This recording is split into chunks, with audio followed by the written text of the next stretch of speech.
Hey, what's up? Good morning, everybody. Happy Wednesday.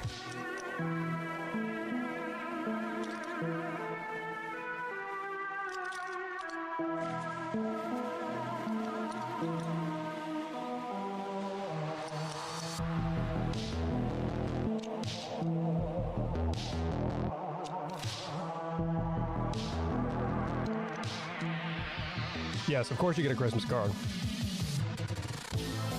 We are about to enter the dog days, people. The dog days of summer. Although I will say I'm pleasantly surprised that it seems this off-season is going pretty quickly. To me, anyway. We're already 5 months in here. Only 3 more to go.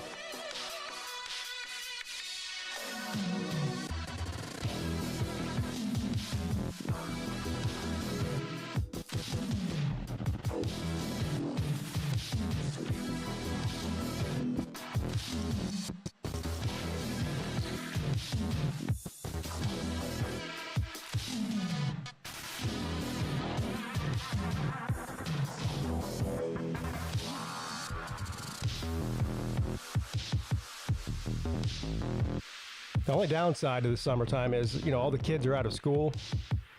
So the comment sections of these live shows is full of a bunch of, 12-year-olds with a smartphone.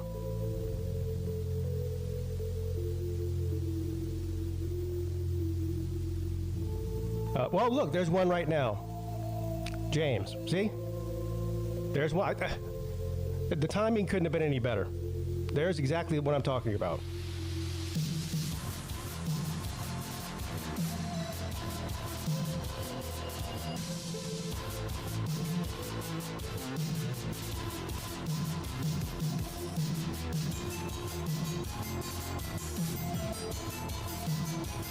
You're out of college? Oh. So you just act like a 12-year-old then. I got you.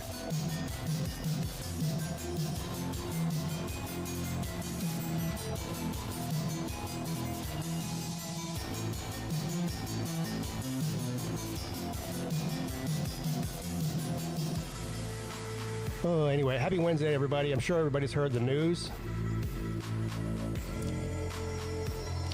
Usually when you hear news in the off season, it's not good.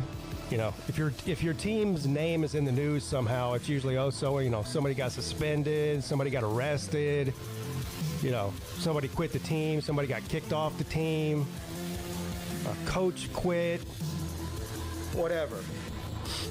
So Clemson and Notre Dame were in the news yesterday. And I was kind of surprised by this, actually.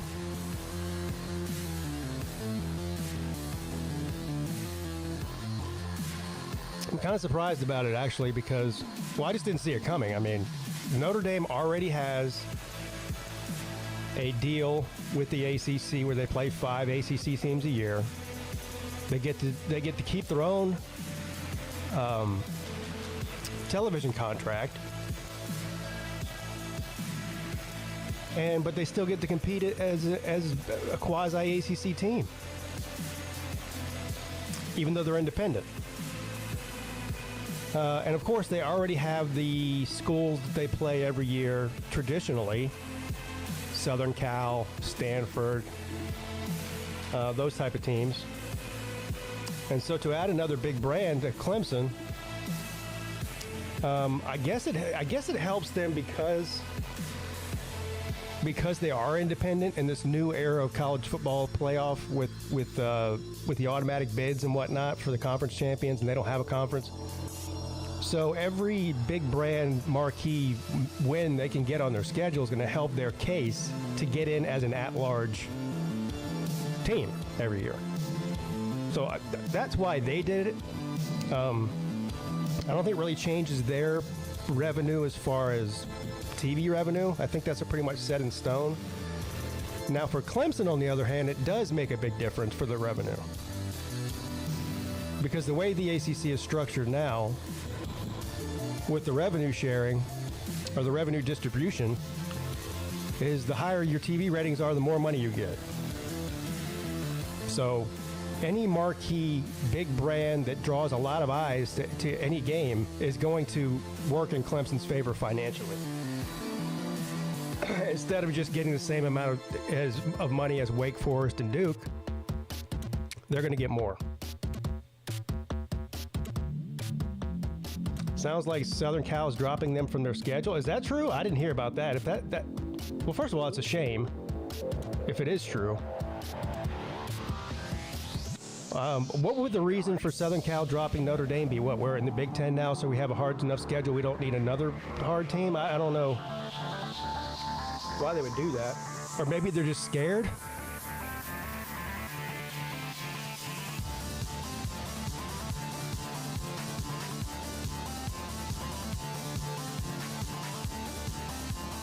No, Clemson does not play Notre Dame this year or next year.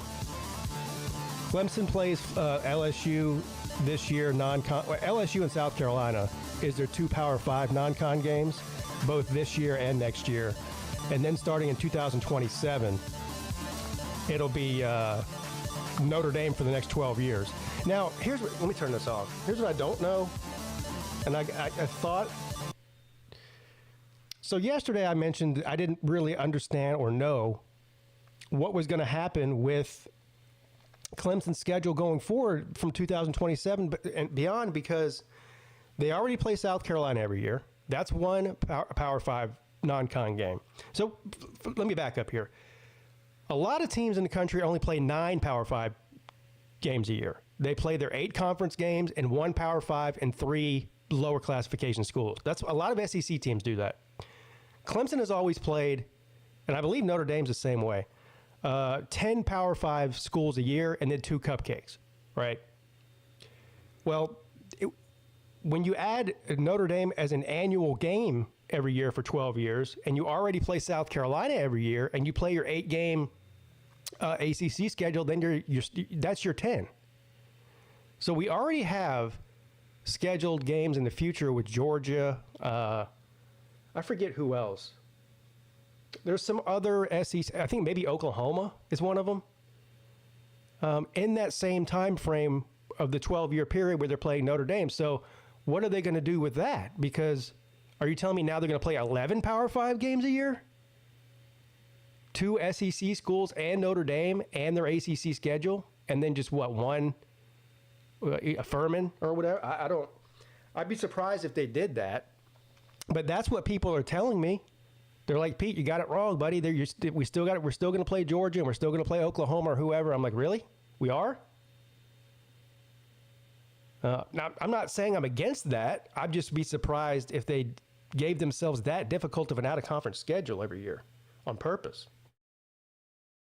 I don't know the exact years. I could probably try to figure it out. I know this year and next year it's LSU in South Carolina. And then I know for the next 12 years after that it's Clemson and Notre Dame. I forget the years that we're supposed to play Georgia. It's late 2020s. I want to say like 29 and 30 or some shit like something like that. So, anywho, let's see who's in here. Let me read this article real quick, then we'll get to the StreamYard and everything else. This is just the news briefing from yesterday. Clemson and Notre Dame have announced a 12-year scheduling agreement that will pit the two college football powers against each other annually through 2038. The Tigers and the Irish have recent history of marquee showdowns. The last met in 2023. I was there when Clemson won 31-23. And Maffa, this is not in the article, I'm just going to go ahead and tell you though. Maffa ran for 3 touchdowns in that game and like 200 yards. The schools believe the new agreement, which begins in 2027, could be the start of a top-tier rivalry. It's been such a great rivalry, we want to see it happen every year. Athletic Director Peete Bafakwa, and I probably just completely butchered his name, It's historically been a great back and forth. I think we could see it continue to develop into one of the great rivalries in college football. Yeah, I mentioned that yesterday. You know, it's one thing when you play Notre Dame, you know, once every 4 or 5 years on average or whatever. But when you play them every year, then it's going to become a rivalry. By the end of that, it's going to definitely be a rivalry. Clemson and Notre Dame have played 8 times, but many of their matchups have been marquee events. In 2015, I was there. Dabo Swinney captured the attention of calling Clemson's 2-point win over the Irish in the midst of a downpour. A downpour is understatement. It was actually a hurricane. BYOG, bring your own guts. That helped to set the stage for the Tigers' first college football playoff appearance. In 2018, Clemson beat Notre Dame 30-3 in the Cotton Bowl before winning the national title 2 weeks later. In 2020, as Notre Dame played as a full-time member of the ACC due to COVID-19 scheduling concerns, the Irish won a shootout in the regular season only to fall to Clemson in the ACC championship game. Both teams made the playoff that year. Yeah, that 2020 year, wasn't that when... Yeah, that was when DJ went into Notre Dame and lost. Now, I was supposed to go to that game, but it got canceled, basically. Vandy Danny says South Bend is a dump. Well, that's interesting coming from a Vanderbilt fan. For both schools, however, the agreement has particular implications. Notre Dame ensures a marquee matchup on its schedule as it hopes to build playoff resume as an independent. For Clemson, an annual game against the biggest brands in college football figures to juice ratings for the Tigers as the ACC begins a new era in which revenue is distributed in part based on TV ratings. The agreement also offers some scheduling flexibility and insurance for both schools as the SEC continues to discuss moving to a 9-game conference slate. The Tigers play South Carolina annually in a rivalry game, but they also have the future home and home series scheduled with LSU. Well, here's the answer to your question, James. Not James. Who was it? Robert. 2025, 2026. Georgia, 29, 30, 32, and 33. And Oklahoma, 35 and 36. So if Clemson's going to play... starting in 2029, Clemson's going to be playing South Carolina, Georgia, and Notre Dame every year, unless they get rid of these games. So, now I'm not opposed to that. It does seem, I don't know. I'm not sure if it's a good idea. This locks in a huge rivalry for us with a non-conference opponent that's going to be a strong year in and year out. Said Graham Neff, the association of national brands like Clemson and Notre Dame create a great fan experience, strong viewership, and a value that is obviously a fundamental component. Clemson and Notre Dame already have scheduled to play in 2027, 28, 31, and 34, and 37. So they're already scheduled to play 6 of these 12 anyway. They essentially just filled in the gaps and added 6 more games between the two to make it an annual thing. All games in the series would remain on the schedule regardless of Clemson's future conference affiliation. Scheduling is expected to be a significant topic at the ACC spring meetings later this month, and the league looks to bolster its own playoff prospects.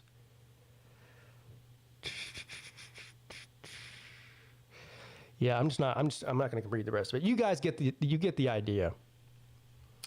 But I will be interested to see if they try to change any of those SEC non-con games that they have scheduled with Georgia and LSU, or if they leave them in place. Was it and Georgia and Oklahoma and LSU, I guess, or if they just leave them in place. I don't know. All right, let's see who's in here. We got Jay Shipes is in here, Droid, Michael Treese, Nick DTV, Jeremy Garrettson, Stingray. What's up, Stingray? Dan wants a Christmas card. Yeah, put your mailing address in the chat, and I'll make sure I send you a Christmas card out immediately. As a matter of fact, I'll send it out the day after Thanksgiving. And I won't even waste any time. You'll get it before December. What's up, Yoda, Joshua, James, Ballard Sports Media is here. Zona Tucson, Yoda. I already say Yoda. Am I repeating people now? I think I am. James Thompson. Raw for a reason. I'm glad that he's raw for a reason and not just for no reason. That would be weird if you were raw for no reason, but you're raw for a reason. So that I'll take it. Millis Vanillis is here. Austin. Vandy Dandy, VicTube,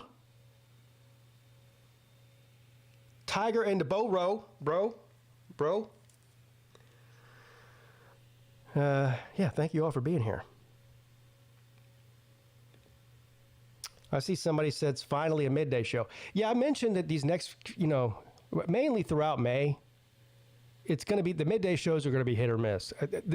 I'm driving back and forth an hour each way throughout the week to my dad's property, we're trying to get it ready to put on the market. Like yesterday, I was out there meeting a contractor. Tomorrow, I'll be out there meeting a contractor. I know. Next Tuesday, I'll be out there meeting a contractor. Like we got people coming to do painting and cleaning and carpet cleaning and shredding of documents and pressure washing, like all this stuff. And on top of that, I have to still go, like, we took a lot of his furniture down to the garage area, and because people, some of us are taking some of the furniture, and so I still got to rent a U-Haul and go out there one day and pick up a bunch of furniture. So it's just been a lot, but hopefully within the first week or two of June, we'll have that thing on the market, and I won't have to be driving out there 3 and 4 times a week. You know what I mean? You want a Hanukkah card?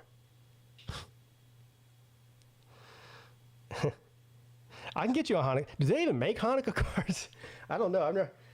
I've never seen the Hanukkah card section. I guess they do, but I've never seen one before. Maybe it's because I'm not Jewish. But you think that's why? Do they make a Kwanzaa card?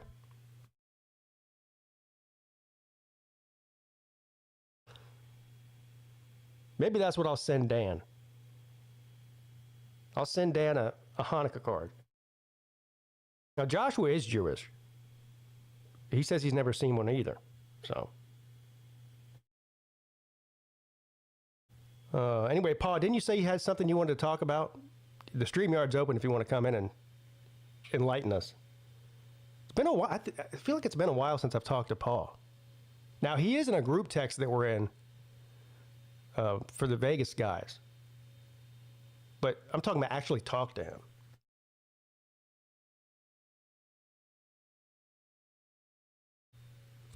Yeah, congratulations to Paul. Yeah, Paul just bought some property up near Clemson on Lake Kiwi.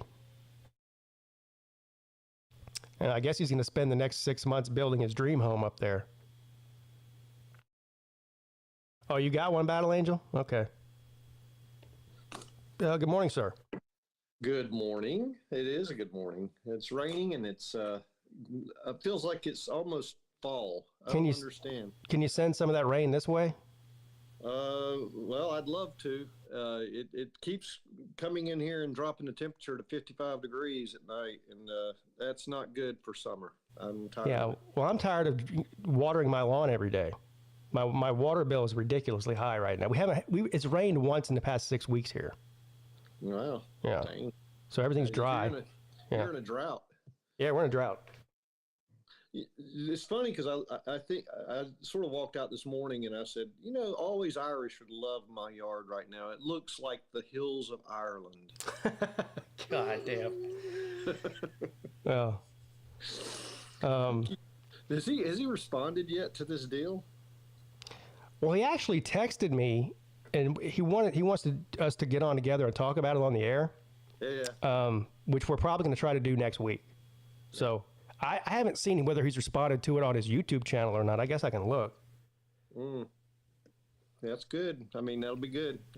You guys should get together and talk about it. It's actually a big deal, and I don't think a lot of people don't understand what's going on. But when the SEC is going to start dropping games to get 9 conference games, our Georgia matchup is in jeopardy. That's one thing that was about to happen, and that's why we wanted to shore up something else. The other thing is that, like you were saying, we're going to get paid more proportionally by viewership. So we outflanked Florida State in securing this deal, because I don't know any other marquee brand that's going to get as much viewership as a Notre Dame game against us. Maybe Notre Dame against Miami. I don't know if Miami can ever show up and get good again.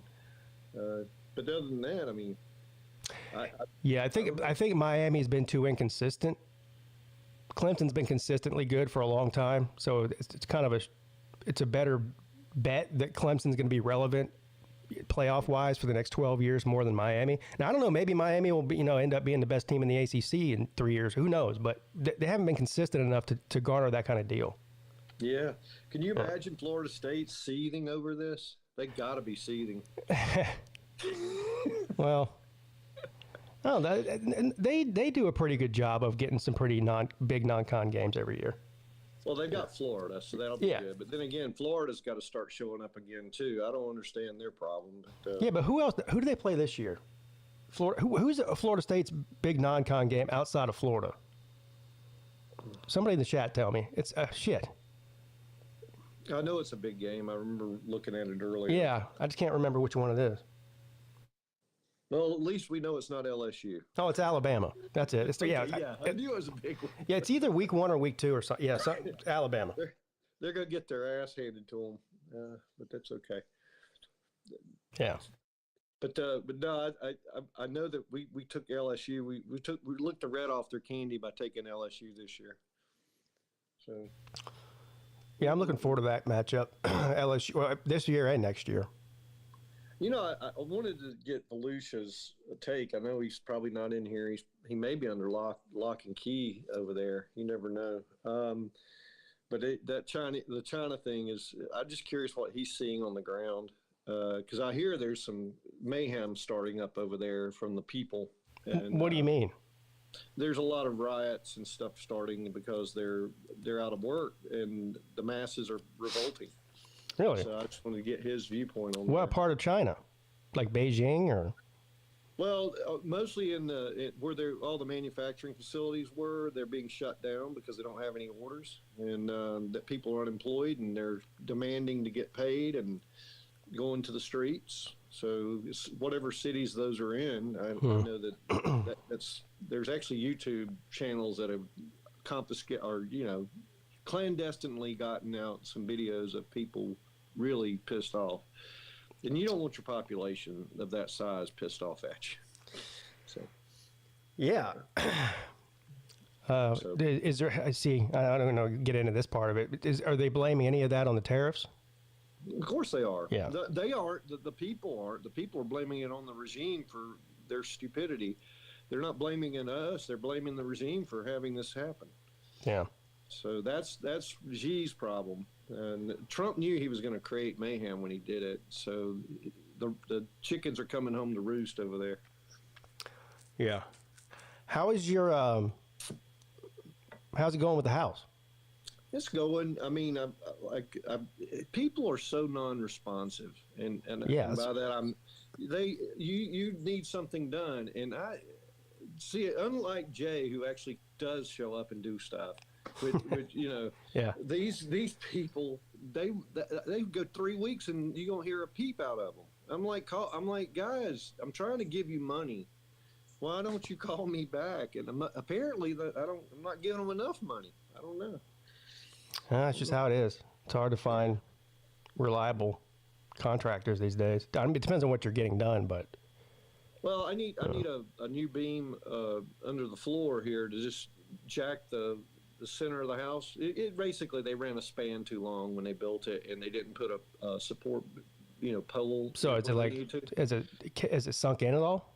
It's sagging a little. It's sagging about 3 inches total over a span, but they'll need to screw jack it up and then put the beam in and then tie in the joists that are there back into that support system, and it'll be fine. And then I can put flooring down in the kitchen so I can get this thing ready to sell. But until that's done, there's no need to put anything down. Yeah. So it's kind of a chicken and egg thing, but it's coming. Let's just say that, but it's slow. It's so slow. So are you going to be living in the house that you're in now while you're building the other house? Or are you going to sell the house and live somewhere else while the other house is being built? Well, the latter. I'm going to sell the house and use the proceeds from this house to build the other house. Where I'm going to live is TBD. I'm trying to convince my parents to move from Huntsville, Alabama, to West Union, South Carolina, and take proceeds from that house they sell in Huntsville, because they'll get way more for it there than they're going to have to pay at West Union. and then I could room with them while I'm building the house. But trying to convince 83 and 86-year-old people to move is, it's like pushing a wet noodle. It's not going very well. So, but I'm kind of like Lou. I'm very convincing. So I'm working on, I'm selling it hard, and I'm even looking for houses for them and enticing them with pictures and stuff.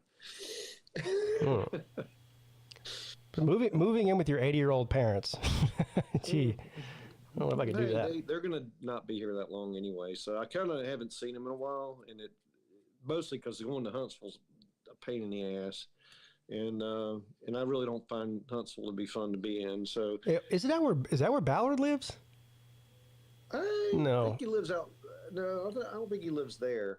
He lives closer. I think he lives on Lake Gunnersville or near Lake Gunnersville, which is near Huntsville, so it's close.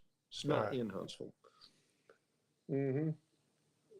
But I've been to Lake Gunnersville while I'm down there, just to kind of see something different than Huntsville. It's basically it's easily on steroids, is what it is. I don't think it's very affectionate place to be. It's not fun. I was looking to buy some land up in Union County. Well, I was looking just for land in general in South Carolina, and one of these couple of properties that came up that were seemed like fairly good deals were in Union County. Yeah, well, the one I'm looking at, there's a 10.45 acres for right at 178,000, something like that. And it's outside the city limits, so you're not paying city taxes, and you could subdivide it. And it's on a main, not a main highway, but there's a way to get to Greenville. There's a way to get to Seneca. There's a way, it's really good proximity for building a neighborhood or a subdivision, and it's good investment property. So I looked at that. I'm like, somebody ought to jump on that. Yeah, because they're basically, people are moving down to Greenville, the Greenville area, Seneca too, and they're wanting large lots, places kind of in the rolling hills with mountain views, and that spot is set for that. And they're rich people. They're moving from California, New York, so you could make a mint on it, seriously. So you're thinking eventually someone's going to come in there and try to buy the land up to develop it and offer you like 10 times what it's worth to do it? That's right. Yeah. That's right. So if you're looking, look in that area, because it's not too far from Walhalla, Seneca. You can get to Seneca. It's a good little area, and it's in between Jocassee and Kiowee. Yeah. Yeah, I wouldn't mind living. Yeah. I want somewhere out, a getaway place. That's right. And definitely want it outside of the city limits. You said it's outside of the city limits? Yeah, it's outside of the West Union and Walhalla city limits. So it's rural anyway, but it's really rural there. The thing that you get is peace and quiet. And then when you want to sell it and have somebody build a subdivision there, it's found money. So that's why I looked at it. But I wanted on the lake more than I wanted that, so I chose the lake. Yeah, I don't blame you. Yeah. What part of the Kiwi are you on? Like there's the north, the north end, the south end. It's kind of in the middle, really. I wanted to be on the north end. I used to have a place up, way up where the rich people live up there. I was cradled in between those two, the cliffs and that other really nice place that Dabo has a place on. Yeah. But I had to sell that, and I wanted to try to get back there. And the properties up there start at $400,000 just for a lakefront property anywhere in that area. So I was like, I can't do that. That's not going to work. But so I'm like sort of in the mid area, headed a little bit going towards the south, but not far down there. So you're where my brother was. Yeah, he was right there, almost right in. Maybe just south of the middle of it. Yeah.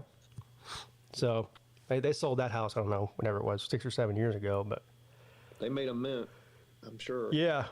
I mean, it was one of the older houses. It was built in like the 70s or something. It didn't matter. But it was huge. I mean, it had like 7 bedrooms, it had the whole thing, but it needed a lot of updating, a lot of upgrades. It just was older house, but it was big. Somebody would come in there and buy that for close to $1 million because of proximity and it's on the lake. And Well, I think he did sell it. I think he sold it for $1 million. Yeah. Yeah. And that's what those things will go for. And he didn't have to do any work to sell it. He just basically turned it. And yeah, he didn't do anything. He just, they just sold it. Yep. But smart guy. A fan from Colorado is suing the NFL for $100 million. I rank that with the Jay-Z lawsuit frivolous. A fan from, you talking about from the Colorado Buffaloes or from the Denver Broncos fans? I would assume he's talking college football. But he said he's suing the NFL. Oh, that would be stupid. Why? Yeah, I don't know. That makes sense. I'll see if I can find the story.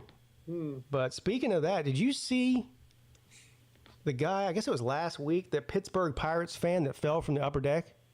Yeah. Well, they say he fell. It looked to me like he jumped. Yeah, I don't know why.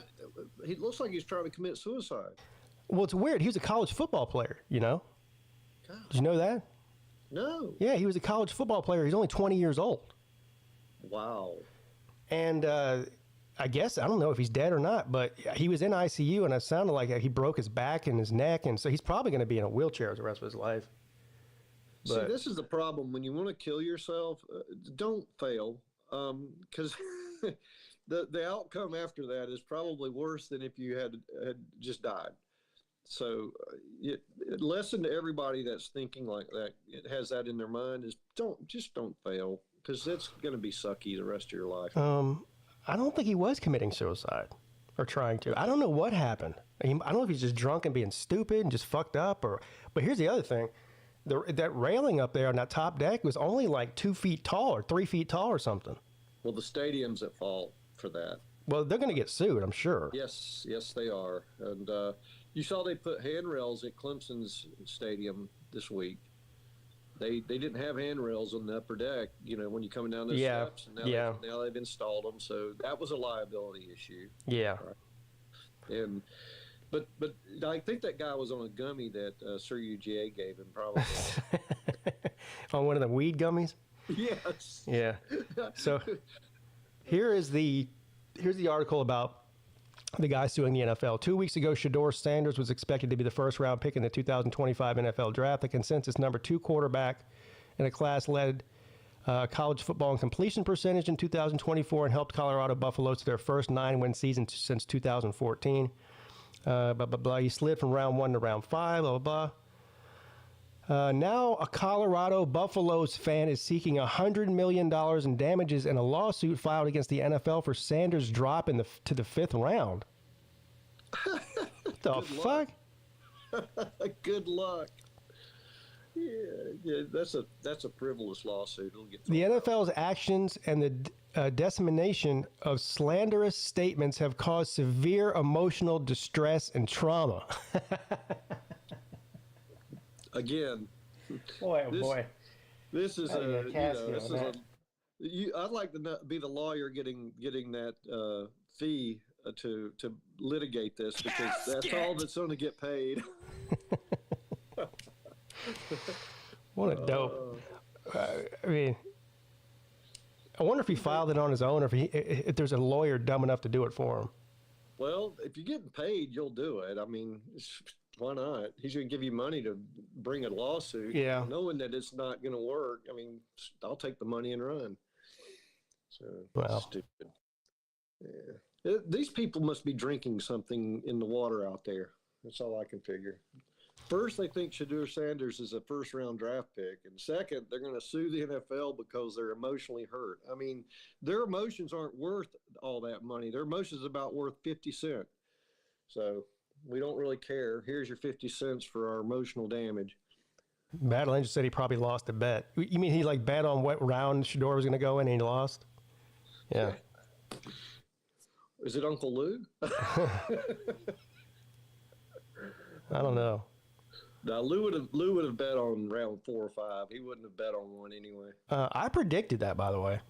I know. You were right. I predicted it during my 24-hour live stream, right? At the beginning of the draft. I said he's probably going to fall to the 4th or 5th round. And exactly what he did.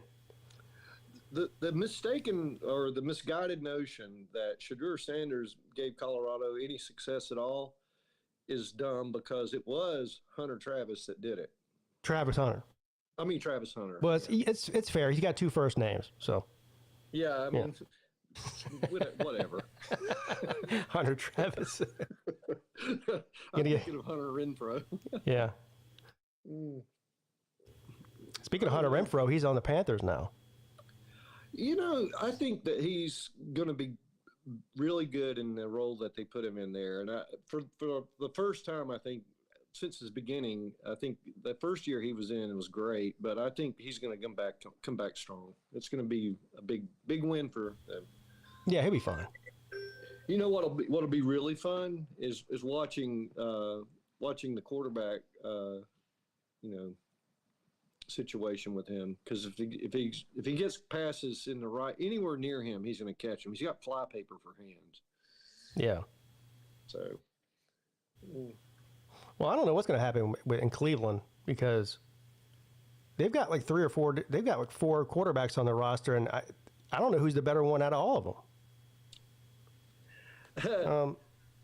I guess Shador will get his shot. But...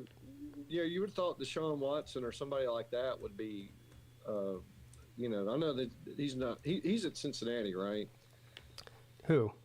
It's Deshaun. No, he's in Cleveland still. He just not plays hurt. Well, you would have thought that would have taken off, but it's kind of sad to see him basically go to the dustbin of history. I don't think he's ever going to be back. No, I doubt he will. So you got. That should be a lesson to all young men out there. Don't go around getting fingers poked up your butt, because then you'll turn into nothing. That's the key. That's the lesson learned. You got Watson, Flacco, Kenny Pickett, Dylan Gabriel, and now Shador Sanders. Flacco's like 42, so I don't know how he's over 40. Pickett, I don't know. I guess he could be okay. And then Dylan Gabriel and Shador. Golly. Oh, hold on now. What's that payroll look like?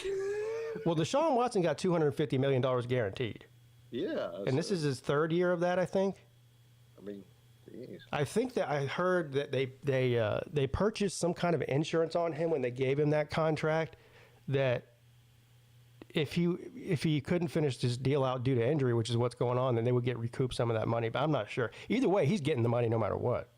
Yeah, he's fine. He's okay, but they don't have a salary cap because of it. I think because of the insurance policy, they took out maybe something like that. I assume is happening. I don't know. It's still a huge cap hit until his contract is up. Which is why, who knows? Maybe Shador Sanders will end up being a franchise quarterback, and if they got him at that low of money, it kind of offsets the bad deal they made with Deshaun Watson. Yeah, if he shows up and actually plays good for them, it may be a phoenix rising from the ashes here story, because he could turn around and actually be a serviceable quarterback for them, and get all the naysayers off his back. But God, please tell Dion to shut up. I mean, he needs his dad to leave him the hell alone. That's what he needs. Yeah, he's hurting him. Well, it's too late for that. Well, yeah, but I'm saying when he's in his NFL career, he needs to not be in the limelight with his dad. He needs to be his own man. That's all. Yeah. Once he does that, I think everybody will turn around and be supportive. But that whole drama of the Sanders family has to go away for him to be successful. Randy says, I thought only NBA contracts were guaranteed. Well, that was the big news whenever they made that deal with Watson. It was the biggest guaranteed contract in the history of the NFL at that time. And I'm assuming it still is. Because most of them, they'll give you like Patrick Mahomes, for example. He got a 10-year, $500 million deal, right? But I think only a certain percentage of that was guaranteed. It wasn't the whole thing. With Watson, it was all guaranteed. Yeah, I think what happened with Watson is psychological. Because he's got all the physical capabilities to be a good quarterback. Well, he's had way too many injuries in his career. He's tore his ACL four times. When you go back to between college and the NFL, now he's tore his Achilles. Like he's had a lot of surgeries. Yeah, and I'm sure it takes a toll on his confidence. Yeah, when you add the whole thing with the lawsuits and all that on top of it, I'm sure that didn't help. But I think it's been more of an injury problem than anything else. Yeah. Well, I mean, like I say, quarterbacks are fragile in terms of their ego, and they need to have that ego to be good on the field, because then they feel like they're invincible. And I don't think he feels that way now with the injuries. I think he's playing tentatively, and that never bodes well for a quarterback. No, especially for him. No, he's supposed to be an athletic quarterback. Yeah. And he if he's a pocket passer, or if he was Tom Brady who's just dishing it off all the time, that's one thing, but he's not that kind of quarterback. So, oh well, we had our day with him, and he's still a good guy. I mean, I think he got railroaded on that whole lawsuit thing. I think people jumped on board looking for money more than anything else. But he put himself in that situation, and that's his fault. So, Yep. Sad. I mean, I'm not going to be crying into my beer for Deshaun Watson. He's got $250 million. No, I mean, he's got life-changing money. He doesn't need to work. So he just got engaged too. He should divvy out to all of us Clemson fans. A couple of $100,000 each, I think. Oh yeah, just for supporting him. Yeah, a stipend. Yeah, a little stipend. A little. What do they call it when they want money back for past sins or whatever? He should do that. Oh, reparations. Yeah. That's what we need. Mm-hmm. Right. Yeah, the optics of a black man paying a white man reparations wouldn't look bad at all. Yeah, exactly. It wouldn't look bad at all. No, it would actually look like he's trying. He's doing something to reverse the trend here. Good Lord, man. That's another one of those gimmicks that is going nowhere fast. Reparations. This world. It's almost like Alice in Wonderland. What you think is good is bad, and what you think is bad is good. I'm like, what happened? I don't know who flipped that switch, and when did they flip it?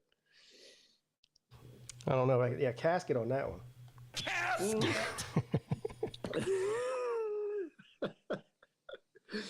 Yeah, no, but the whole Chinese thing I think is fascinating to watch. I think Trump's playing multi-dimensional chess with them by doing what he did, and it's tearing them at the seams over there. And people think, oh, we need China. We don't need China nearly as much as China needs us.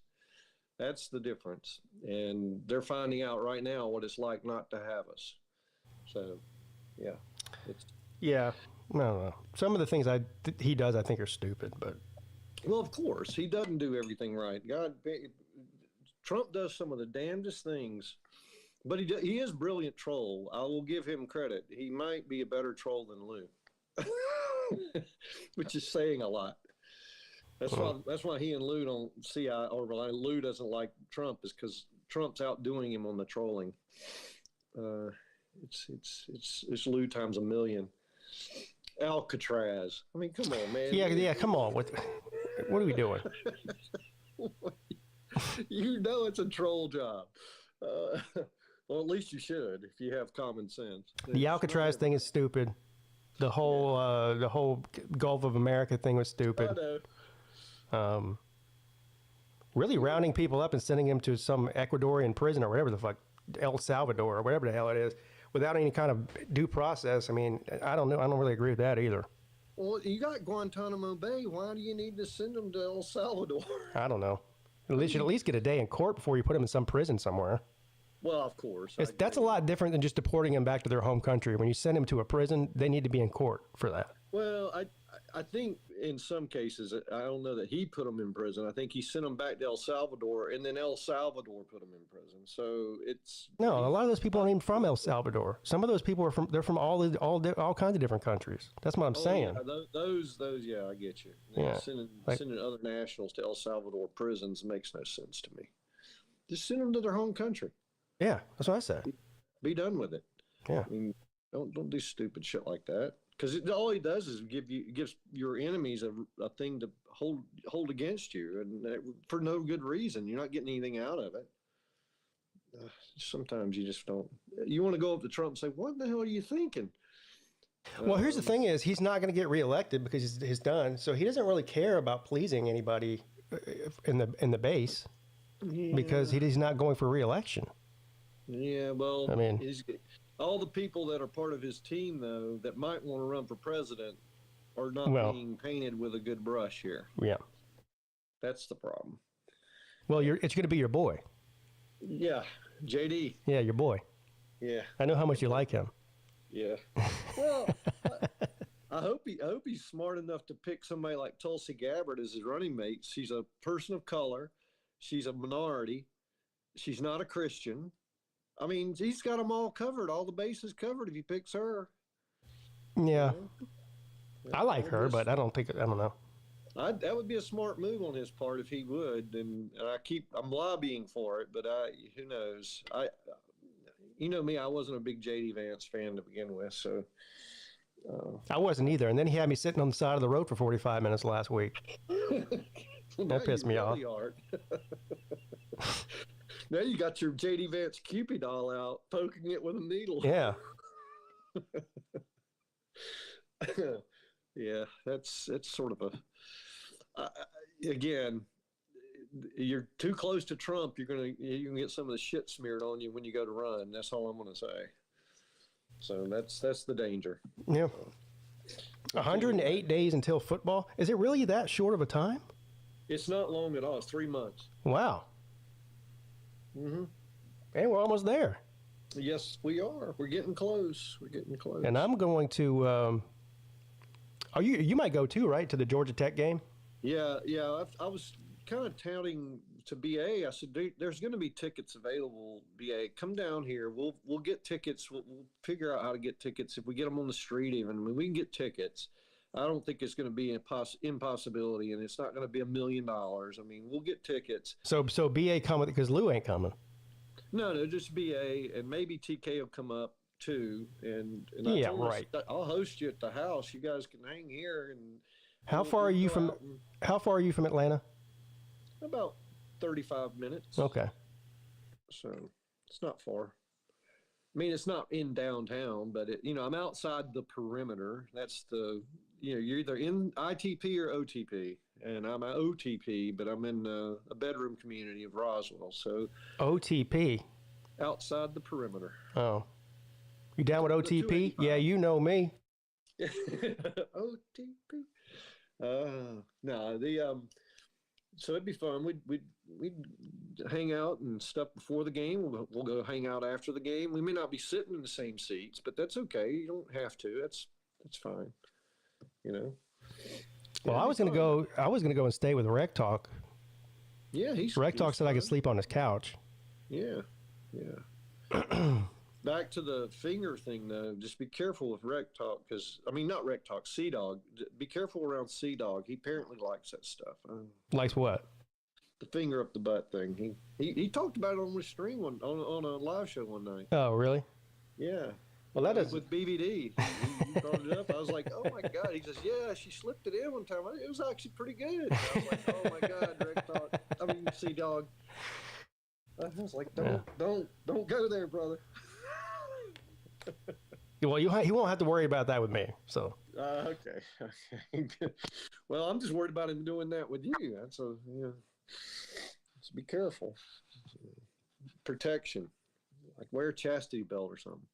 So, what do you think about that, Vic? About what? About what we were talking about earlier with. Dog liking the finger up his butt? No, not that. I mean, if you want to give us your thoughts on that, you're welcome to, but I was talking about something else. Okay. All right, so you don't have thoughts on that. That's good. So What? you heard about the Notre Dame and Clemson agreement, right? Yeah. So on top of that, Clemson and Georgia are still scheduled to play each other 4 times in that span. I think it's 2029, 30, 31, and 32, something like that. So what do you think's going to happen with those games? Well, they'll probably, well, they might end up getting canceled. Yeah. Well, that would suck. SEC goes to a 9-game schedule, then I see what you're saying. So what you're saying is the SEC goes to a 9-game conference schedule, so they're going to have to drop one of those games against Clemson anyway. or at least some of them, yeah. Right. Well, also we got scheduled series against like Florida State and NC State and Louisville and Right. and teams like that. So I mean, some of those games will probably end up getting dropped, but That's why the ACC is in deep trouble with the way the Big Ten and the SEC are going to 9 games. Well, Big Ten's already at 9. that the Georgia and Georgia Tech, that's not going away. So Here's what's interesting about the agreement they made, because you know that Notre Dame has this agreement with the ACC to play 5 games a year. Well, this Clemson and Notre Dame game is not counting towards those 5 games. it's not. So you know why that's important? If Clemson were to leave the ACC, let's say in 2029, I'm just throwing a year out there. I'm not saying a year. Play Notre Dame. Then they'll still continue to play Notre Dame, and it won't affect Notre Dame's agreement with the ACC. Yeah, if Clemson was to leave the Yeah. ACC was to dissolve. I'm not sure that they would dissolve if Clemson left. I don't know. I don't know what would happen, but Well, that maybe they would. Clemson would leave the ACC because the ACC dissolves. But Actually, their buyout is going to be very low now that that's been settled, coming up in 2029, 2030 for sure. So we actually 30, maybe that'll be the year that Clemson and Florida State buy their way out of the ACC. That's the projection, because the buyout's low enough to make it business-wise something they should do. If they got an offer, let's say, from the SEC or the... I'm not sure at this point if they shouldn't just ride out till the end of the 2036 contract or whatever and then try to leave. I don't even know what the point. Like, why would you spend all that money to get out 4 years early or 5 years early? Well, because I they're don't getting a know. lot of money from the other conference they would join is the only reason to do it. I mean, it makes no sense if you're not getting into a If the the conference pays the buyout, which I think is what the SEC did. They bought Oklahoma and Texas out of their contract with the Big 12 because it still had one more year left. Yeah. I mean, it'd have to be something like that. You're right, Pete. They wouldn't make any sense otherwise. But it could financially become that obvious. And if it does, then they're out, sayonara, before 2036. So, but the good news is the Notre Dame series is going to really keep us, our revenues going pretty well in the ACC for the foreseeable future. Well, for Clemson, it will. Yeah. I mean, that's all I care about. Yeah. I don't think it's going to work out great for Wake Forest. Yeah, Wake Forest probably, out of all the teams, might be the worst off, actually, because at least, see, it's not just football viewership, it's also basketball. So teams like Duke and North Carolina, they'll make up on the back end with basketball viewership, but Wake Forest isn't good at football or basketball anymore. So At anything. they're not really good at anything. Well, they're they're kind of like a private school. They are a private school, aren't they? I'm sure they are, but I mean, so is Miami, though. Well, but see, Miami's invested in football and basketball. They actually been pretty good at basketball too. So Miami's done enough to keep itself viable in these sports, where Wake Forest is not. The difference is Miami has fans. Wake Forest doesn't really have much of a fan base. So, yeah. Yeah, that reminds me. I forgot to congratulate Colby on the birth of his daughter. yeah, we failed, Pete. Yeah. Is Colby in the chat right now? Colby's in the chat, so I'm doing this. Well, I've congratulated him, through text, I think, but not on the air. So here we go. It's awesome. Here we go. It's awesome. It's awesome. It's awesome. And you know.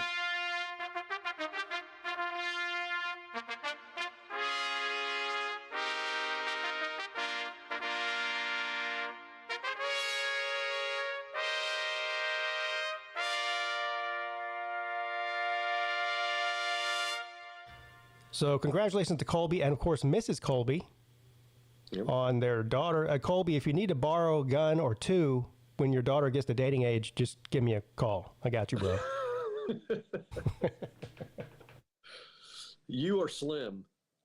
Yeah, call me or Slim. Between the two of us, we got you covered. Mm-hmm. No, we failed, Pete, to stop him from procreating. That was a failure on our part. Why is that? Why is that a failure? Because we didn't want Colby to procreate. My God. Why not? Because it's Colby. No, I'm kidding. I'm joking with him. It's a good thing. It's really that's a good thing that Colby procreated. Yeah, congratulations, Colby. I'm really happy for you and Raleigh. So. Yeah, that baby's pretty too. Well, most babies are. I haven't seen too many of them. I go, oh, that's an ugly baby. That really never happens. Every once in a while, there's an ugly baby. I'm not going to lie. Not mostly, though.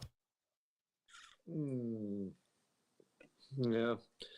I was nicknamed Little Khrushchev when I was born. I was a roly-poly, bald-headed little kid, and they nicknamed me Khrushchev. Khrushchev? What is that? That's not even English. No, that was the Russian leader at the time, Khrushchev. Yeah.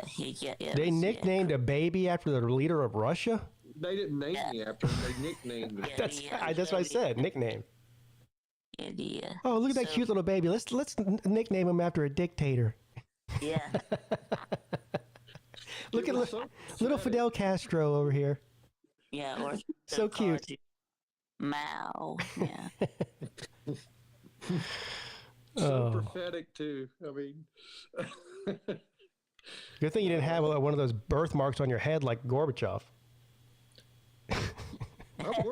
By the way, I worked with a guy that had a birthmark on his face, like going down his left eye and up into his forehead and stuff. And it was so hard to not look at when you're talking to him at work. And but he's a really smart dude too, and he's got kids that are lights out smart. Right. Yeah, at least it wasn't a hammer and sickle birthmark.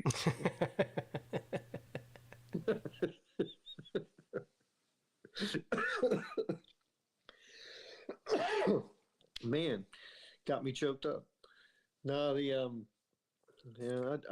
I'm not a dictator. I haven't been able to dictate anything in my life. So. Yeah. You're not a dictator, but you want to be one. But... I'm gonna play one on TV. Yeah. You want like the dictator on Austin Powers. Yeah, something like that. Who, Dr. Evil? Yeah. Yeah. Billions. He wasn't a dictator. He wanted world domination. Well, that's sort of a dictator. Yeah. Yeah. It's a supreme dictator. At $1 billion. Yeah, $1 billion. Oh man, those are the best shows. We don't have any good comedies anymore. Have you noticed that? The movies that come out now, none of them are as funny as they used to be. No. All the comedy is gone. No, they're not. Yeah. It's really sad. I don't know if comedy's gone, but a lot of these movies, they can't, like a lot of the funny movies from the 90s and 80s and even the early 2000s, they can't make them these days because they'll get, canceled for being too insensitive or whatever the fuck. Yeah. Everyone gets butthurt about, oh, I'm offended. Shut up.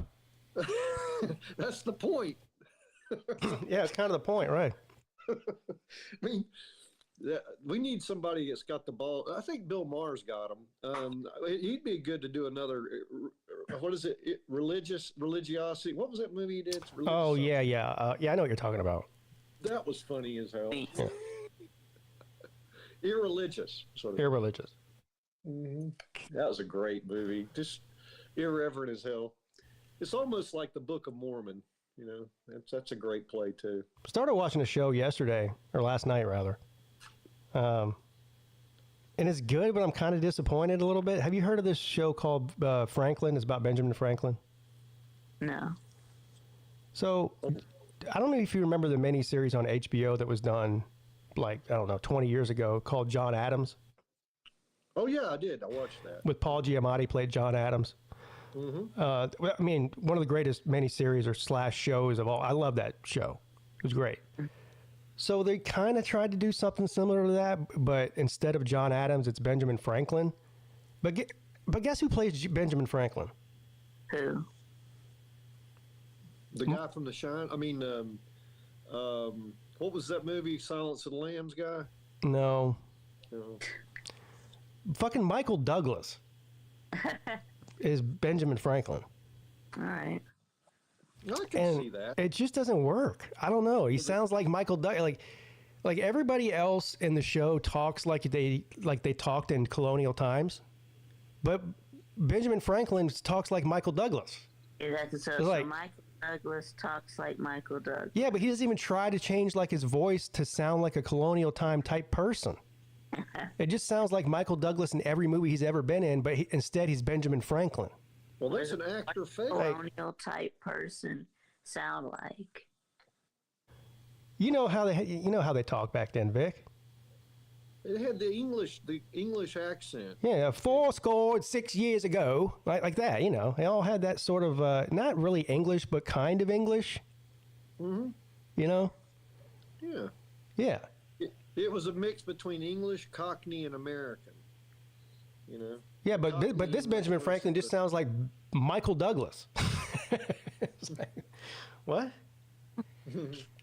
Well, I don't know how y'all know what they sound like. They don't have audio recordings from. Yeah, and also somebody brought that up. Michael Douglas is not fat, which Benjamin Franklin was chubby, especially in his latter year. So the movie or the show takes place in the 9 years he spent in France during the war, from 1776 to 1785 is how long he was gone. He was gone for the entire war. And his role over there, of course, Vic, you probably know this, you're a historian. What he was trying to do was get, cannons and ships and troops and money for whatever from France. They wanted an alliance with France. Against them. To help and he was semi-successful, but most of the people that had any sort of power in the military or in the monarchy didn't really like him. But he did get some stuff from them over there, and then eventually they sent John Adams over because he wasn't performing good. He wasn't getting the results they wanted. Yeah. But so that's the premise of the show. But he's a great inventor. The show is actually good. I just don't like Michael Douglas as Benjamin Franklin. That's all. The rest of the show is good. I think it's well written and all that, but sounds like you just don't like Michael Douglas. I don't have a problem with Michael Douglas playing Michael Douglas type of roles. You know what I mean? So Benjamin Franklin was the precursor inventor to Uber, Lyft. Type stuff. I mean, he made the dumbwaiter. That was kind of like You said that Benjamin Franklin invented Uber? What? He invented the dumbwaiter, which was the precursor to Uber. The dumb what? The dumb water? Dumbwaiter. What's that? That's the thing that would take your kitchen stuff and take it to the third floor. There's a little elevator for your food. They called it the dumbwaiter. Yeah. So it sounds like he invented the elevator, not the Uber. And somebody Uber Eats had to pull a rope to get it to go up. Yeah. Right. But it's like Uber Eats now. It's just on a different scale. See? Benjamin Franklin was ahead of his time. Mm-hmm. No, we don't give him enough credit for the things he did. He invented the fire department and the post office. He did. So. He also invented the swivel office chair. Mm-hmm. Like what I'm sitting in right now. He invented that. He invented the bifocals. Yeah, the bifocal. He invented electricity. Well, he didn't invent electricity. He discovered it. Yeah, the kite. Yeah, the kite with the key. Yeah, they flew during a thunderstorm. Yeah. Yeah. Mm-hmm. Which is insanely stupid, by the way, for such a smart guy. It's so funny to think about some of the misconceptions in history. People said, "Oh, he invented electricity." I mean, there are people who actually think he invented it, which is electricity was there all along. He just discovered it. Yeah. He invented it. Crazy. Yeah.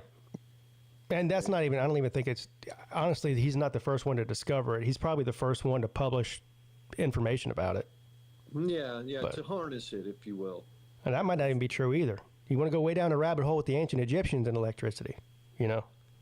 What? Those are aliens, though. No, not aliens. Egyptians and Greeks, and yeah. Yeah, that was back when the aliens populated the Earth and all that stuff. Yeah. Right. They're finding all that out now. They're finding out there was a whole civilization here that was much more advanced than us, and we devolved into cavemen and came back, and we're about a tenth of the way back to where they were. There you go. Yeah. That's the Atlantis theory. That's that the Greek gods were actually aliens. Yeah. Mm-hmm. Yeah. There's a lot of truth to it. I don't know why you even debate it. It's a foregone conclusion. Yeah, I know that there was that guy who wrote that book, right? Yeah. That guy that wrote that book. Yeah. That narrows it way down. That guy that wrote that book about what? Yeah, about aliens. Yeah, about aliens. Are you talking about Zachariah Sitchin? I guess so. I don't know. Well, there's been a bunch of them, but I think he was the original one. Yeah. No, I find that all that stuff they're discovering is, to me, it's fun to watch because it's what if stuff, right? What if that happened? I don't know. I'm still curious if the damn aliens are the ones who propagated the religion on Earth just to watch us fight over it. they like a little ant farm. They want to watch us all go. It's almost their entertainment. If I were a Miami Hurricanes fan, I'd be really mad at the aliens. I'd be like, you got all this power and you can't let us win the ACC once? I mean, it's a conspiracy against them. Yeah. No, as it's rigged for some teams to win. Well, it's also seems like it might be rigged against some teams. Yeah. They're paying. Yeah, Miami's paying their penalty. The Cowboys. Yeah. Hey, Paul, I'm thinking about buying a pickup truck soon. Get you a Ridgeline. Fine, yeah. Okay. So I don't even know why I asked you. People don't realize how good a Ridgeline. If you're not doing heavy work, like if you're towing some heavy stuff, I mean, you want a Ford or a real truck, as I call it. Yeah, a Ford or a Chevy. Yeah. Yeah, but if you're doing the things I do, which is light work, it's a very utilitarian car to have. A four door. Yeah, well, it would definitely have to be a 4-door. Yeah, because it's much easier to transport people. It rides like a car, obviously. It's not a heavy load truck, but it does basic things that you you don't realize why a truck is good until you have one. Then you go, damn, if I'd have had this years ago, I wouldn't have had to keep doing the shit I did. I had to rent trucks, and that's what I'm saying. That's what I'm going through right now. Is you're borrowing trucks from people, renting trucks. Borrowing trucks, renting trucks. Yeah. There's at least 3 or 4 times a year where I really need a truck and I don't have one. the thing is so convenient, and it's just like a car. All the other times you might as well just have a car. It's like a car, but bigger. Yeah. With a bed in it. Yeah, with a truck bed. Yeah, car, but bigger with a bed. Yeah. It's the modern El Camino. Liking it too. Modern El Camino. No, there actually is a modern El Camino. I don't know how it's like an El Camino, but well, an El Camino was a Chevy with a truck bed added to the back of it. Is what it was. Okay. It really wasn't a truck, but it was like a hybrid between a car and a truck. Yeah. And that's what a Ridgeline is like. No, a Ridgeline is more like a pickup truck than a car. Okay, so a Ridgeline is like right, okay. Never buy a Tesla truck. I'd buy them if I liked them. I just don't like the Cybertruck. I think they're ugly as fuck. It's like so the Ridgeline is like the El Camino. Plus, I don't have $100,000 to spend on a truck, which is what a brand new Cybertruck cost, I think. Yeah. Plus, you don't want it to catch on fire. So. No. Any car can catch on fire. The biggest problem with that truck is if I want to go from here to California, I got to stop overnight and charge the son of a bitch. And I don't have no time for that. So I don't understand these. Well, if you go from Georgia to California, you're stopping. No matter whether you're driving a gas, unless you're going to stay up for 72 hours straight. I drove from Portland, Oregon to Boston, Massachusetts, and I did not stop once. What? Straight through. Well, how much meth did you smoke? I didn't smoke any meth. I had none. You drove from Oregon to Boston without stopping. I pulled over not a rest area, a trucking plaza, filled up the car, parked near the door to the convenience store thing where there were lights, and I locked my doors, and I had my 357 on my chest with my jacket over it in case anybody bothered me. I took a 2-hour cat nap, I think, and then I got back on the road and I was gone. That was all I did.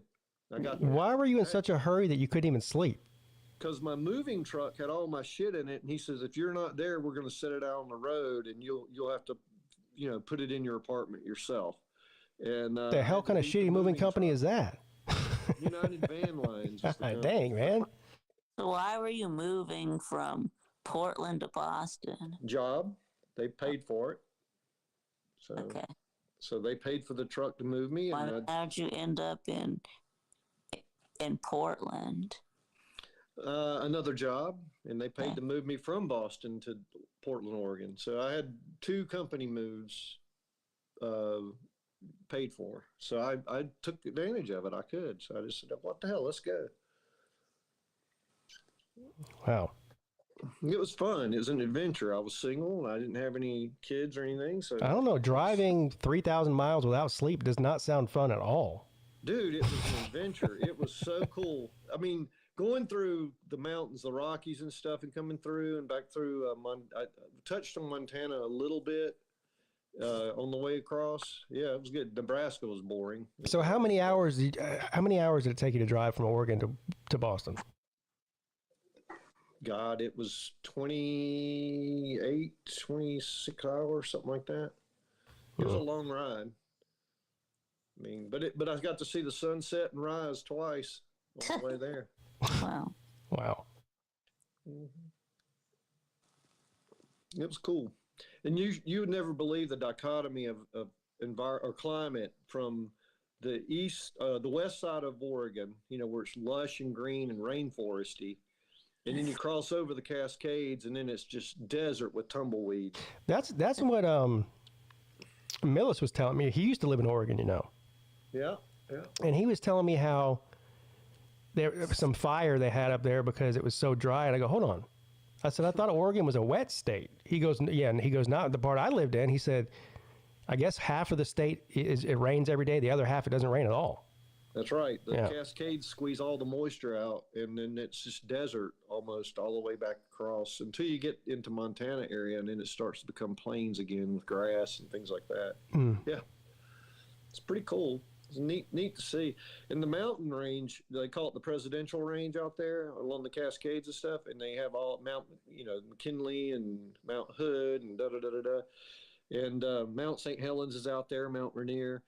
In the summer, it's snow-capped mountains in July, and you can see them in the distance. And the air is really clean in the summer. It hardly rains at all in the summer, but in the winter, you never see the tops of those mountains. It's just overcast, drizzly rain for 6 months. So, I don't know. I kind of like the rain.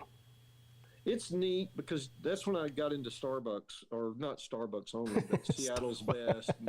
I became a coffee snob out there because they had such good coffee everywhere on every street corner. They had microbrews out there before they became prominent across the U.S.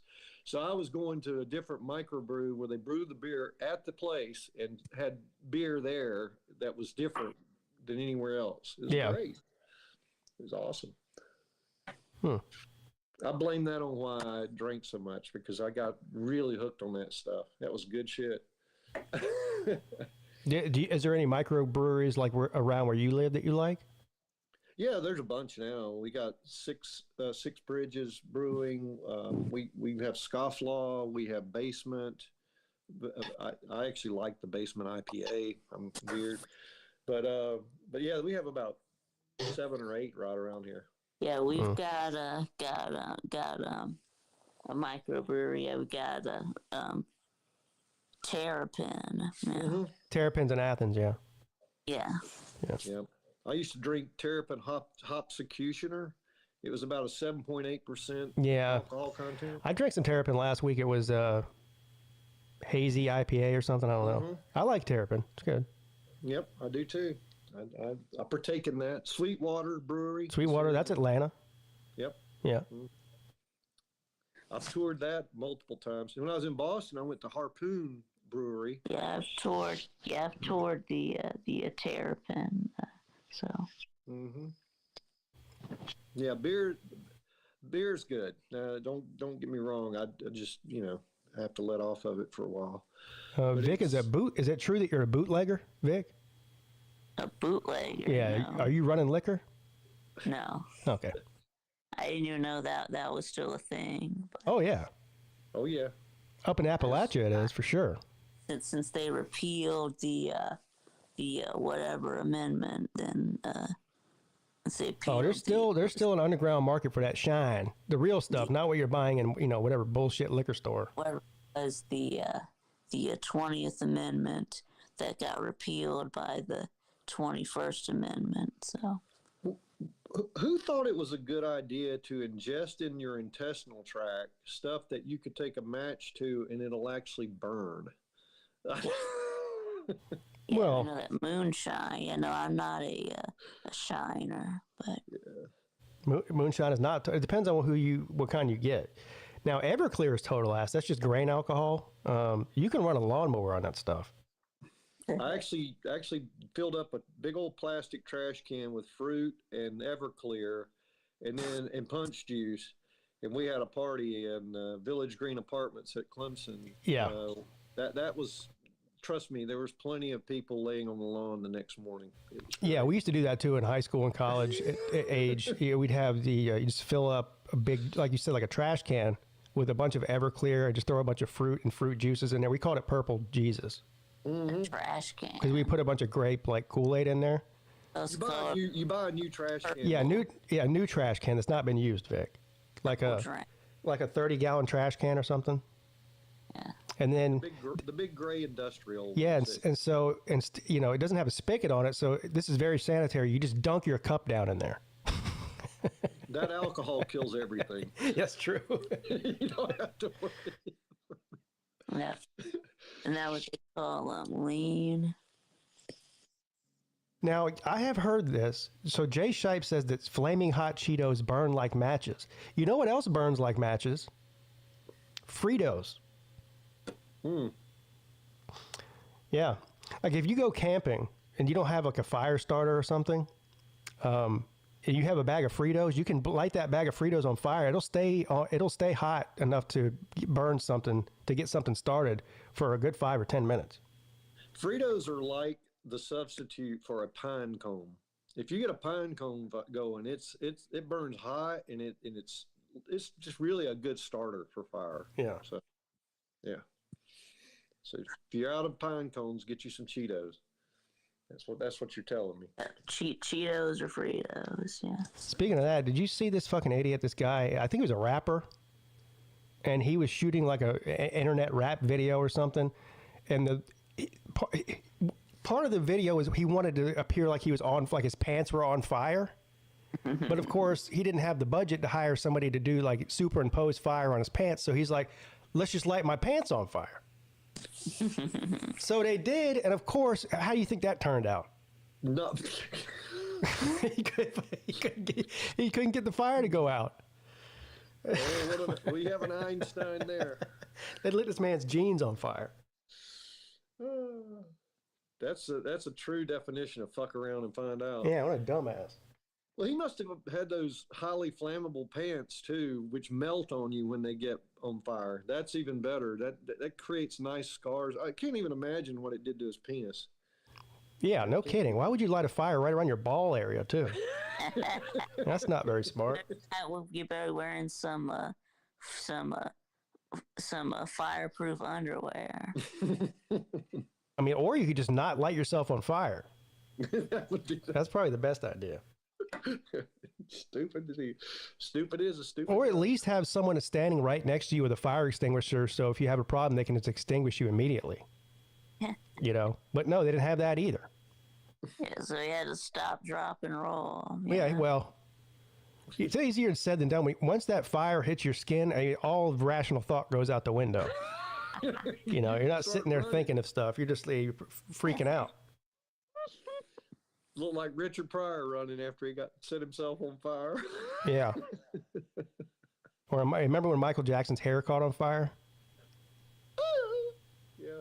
He had all that damn Jerry curl grease in there. Fucking, they had pyrotechnics at the show, and one of the sparks landed on his head, and his head went up like a fucking matchstick. It helped. It helped with his complexion becoming whiter, I'm sure. Yeah, you can get those skin grafts. Oh man, some people are just fun to watch, aren't they? Yeah, Riz says it's the oils and the food. Yeah, it's whatever the vegetable oil or canola oil or whatever kind of oils they're putting in these Cheetos that's what burns. And we're putting it in our body, which is even more interesting. Yeah, putting flammable stuff. Well, I mean. Hey, RFK Jr. couldn't gotten here any faster, you know? I mean. It's all Vic's fault.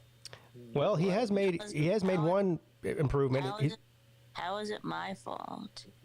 You've been buying all this stuff, and it's created demand, and now they're manufacturing it for the masses. You hadn't thought all that. I've been buying what stuff? All these chips and stuff, you know? That's Vic's fault? Yeah. It's my fault.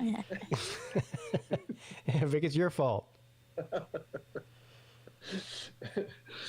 You didn't know how much of an impact you had on the world, did you? But look, the one thing I'll say, cigars, if you ever try them, it's like if you go black, you'll never go back. If you try a cigar, you'll never go back. Those are the best things. I'm telling you. I believe you, and I also agree with you. That's why I'm scared to do it. Well, first of all, I'm off the nicotine now. I don't want to get back on it. No, don't get back on it. But they have that nutty flavor, kind of a little nutty flavor to them, and they got different flavors, right? Well, I mean, I've had I tried a cigar one time, and I didn't like it. So. Well, you're not supposed to inhale it in your lungs. That's number one. So don't do that. When you smoke a cigar, you pull it in your mouth and blow it out through your nose, and you don't put it in your lungs, because otherwise you'll get sick as a dog, and it makes you choke. So, but it's... Yeah, you'll OD on nicotine. Yeah, but you do get the flavors because it uses your nasal passages. It uses your back of your palate. I mean, it really is a taste sensation more than anything else. And the nicotine doesn't hurt. Yeah. Now, I don't know how I'm going to get off these things. I'm going to have to. So I'm about to go to Cigars Anonymous or something to get off of them. Just go through the withdrawals, man. That's the best way. Yeah. Cold turkey. Yeah, that's what I did with beer. I did that cold turkey, and it really wasn't bad. It wasn't as bad as I was anticipating. It didn't hurt. It's just like annoying for about 2 weeks, and then it was fine. Yeah. But you'll live. The thing you have to keep telling yourself, no matter what, you'll live. You'll make it, and just get off of it. Well, if you keep smoking cigars, you might not live. You might die. Well, true. From other causes. Yeah. Like cancer. Yeah. That's true. Yeah, I had Rec Talk on last week, and he was telling me, because, he dips. Mm-hmm. He said he went to the dentist, and the dentist looked at his gums and was like, you got these white spots on your gums. He goes, every other time I've seen that on people's gums, they led to cancer. Uh-oh. Yeah. So his dentist is like, basically, hey, you've got pre-cancer in your mouth. And I said, so what'd you do? Well, I just put the tobacco on the other side of my mouth now. God damn. Right? Why don't he light his pants on fire too? Now that's somebody who's addicted to nicotine right there. And then what's he gonna do when they start showing up on that side of his mouth? I don't know. There's 4 corners of your mouth. I guess he'll use all 4 corners before he gives up, I guess. I don't know. Well, they have these little packets now that you can just get nicotine, and you don't have to use tobacco to get it, and you can just do those packets, and that would solve that. Because the nicotine isn't what's bothering you; it's all the So it's everything else. Yeah, you're right. I don't know. I feel like people who dip as much as he does, like he buys like wholesale packages of dip. Yeah. So he gets enough dip like that would last a normal dipper like a year. He does it in a month. Yeah. So switching to a little packet, he's probably not interested in doing that, Well, because they don't taste like tobacco. Like I said, when you light your pants on fire, you get religion in a hurry to get it put out. You get cancer of the mouth, you'll quit dipping, and you'll want those little packets. Oh, that's what he did say. Yeah, I said, so what'd you do when the dentist said that? He goes, well, I just stopped going to the dentist. Damn. Oh, man. It's amazing what people will do to justify or to rationalize their addictions. I'll say that. Yeah. Well, nicotine is definitely one of the most addictive substances you can take, period.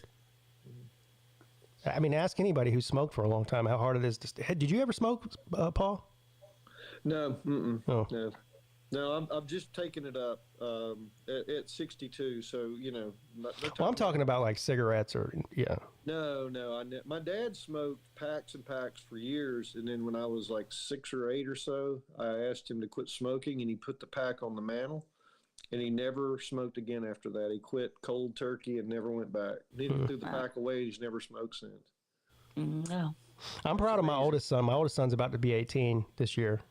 And he has no interest in. I've always preached to him about smoking, and he's like, Dad. He's like, I'm not. He's like, I don't want to do it. I'm not going to do it. Don't worry about it. Like, it's gross. I'm like, okay, as long as you keep that mentality.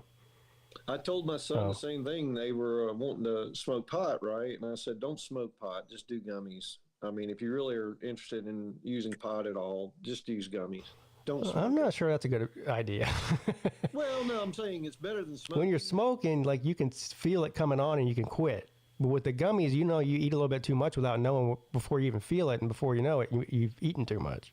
Well, I know, but I mean, they've learned that lesson already. That bridge has been crossed, so they now know not to do that. But at least they're not taking up the act of inhaling smoke.